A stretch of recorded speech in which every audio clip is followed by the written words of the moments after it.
నారీ శక్తికి మరింత బలం చేకూర్చే దిశగా కేంద్ర ప్రభుత్వం తీసుకొచ్చిన నారీ శక్తి వందన్ అధినియం దేశ రాజకీయ చరిత్రలో ఒక కీలక మైలురాయిగా నిలుస్తోంది. మహిళలకు ప్రభుత్వ పాలనలో సముచిత భాగస్వామ్యం కల్పించడమే ఈ చట్టం ప్రధాన లక్ష్యమని 20 సూత్రాల కార్యక్రమాల అమలు చైర్మన్ లంకా దినకర్ అన్నారు.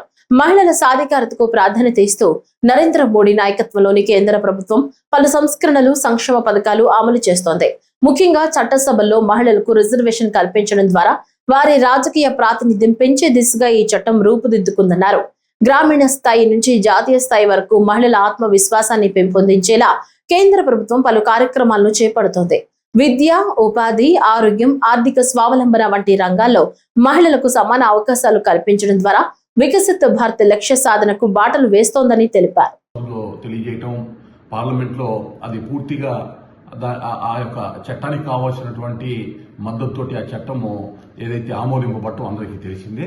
2029 ఎన్నికల సమయానికి అనేక మార్పులు, జనాభా గణన, అలాగే నియోజకవర్గాల పునర్విభజన, ఈ అంశాలన్నీ పరిగణలోకి తీసుకుని 2029 నుంచి ఈ యొక్క చట్టాన్ని అమలు చేయాలి అనేటటువంటి ఉద్దేశాన్ని ప్రధానమంత్రి నరేంద్ర మోడీ గారు చాటారు. దానిలో భాగంగా ఈ చట్టాన్ని 2029 ఎన్నికలకి 1/3 వంతు మహిళలకి అవకాశం కల్పించే విధంగా అవసరమైనటువంటి ఏదైతే సవరణలు ఉన్నాయో ఆ చట్టానికి వాటిని తీసుకోవడానికి కేంద్ర ప్రభుత్వం ప్రధానమంత్రి నరేంద్ర మోడీ గారి సారథ్యంలో నడుం బిగించడం జరిగింది. నారీ శక్తి వందన్ అధినియమంకి కావలసినటువంటి చట్ట సవరణలు చేయటం ద్వారా 1/3 వంతు చట్టసభల్లో మహిళలకి ప్రాతినిధ్యం వహించేటటువంటి అవకాశాన్ని ప్రధానమంత్రి నరేంద్ర మోడీ గారు కల్పించేటటువంటి చర్యలకి ఉపక్రమించడం జరిగింది. ఒకవైపు ఇప్పటికే ఆర్థికంగా సాధికారత సాధించడానికి సెల్ఫ్ హెల్ప్ గ్రూప్స్, ఏదైతే స్వయం సహాయక గ్రూపుల ద్వారా లఖపతి దీదీల్ని, దేశం మొత్తం మీద కూడా 4 కోట్ల మంది లఖపతి దీదీల్ని తయారు చేయటం, మరొక 1 కోటి నుంచి 2 కోట్ల మంది లఖపతి దీదీల్ని తయారు చేసేటటువంటి విధంగా ఏదైతే నేషనల్ లైవ్లీహుడ్, జాతీయ జీవన మిషన్ ఏదైతే ఉందో దాని ఆధారంగా వివిధ కేంద్ర, రాష్ట్ర ప్రాయుత పథకాల యొక్క కన్వర్జెన్స్ ద్వారా ఈ లఖపతి దీదీల్ని తయారు చేసే కార్యక్రమంతో మహిళల ఆర్థిక సాధికారతకు అవకాశం కల్పించారు. అలాగే డ్రోన్ దీదీల ద్వారా ఆర్థిక భరోసా కలిగేటటువంటి విధంగా గ్రామీణ ప్రాంతాల్లో ఉండేటటువంటి మహిళా స్వయం సహాయక గ్రూపులకి అవకాశం కల్పించారు.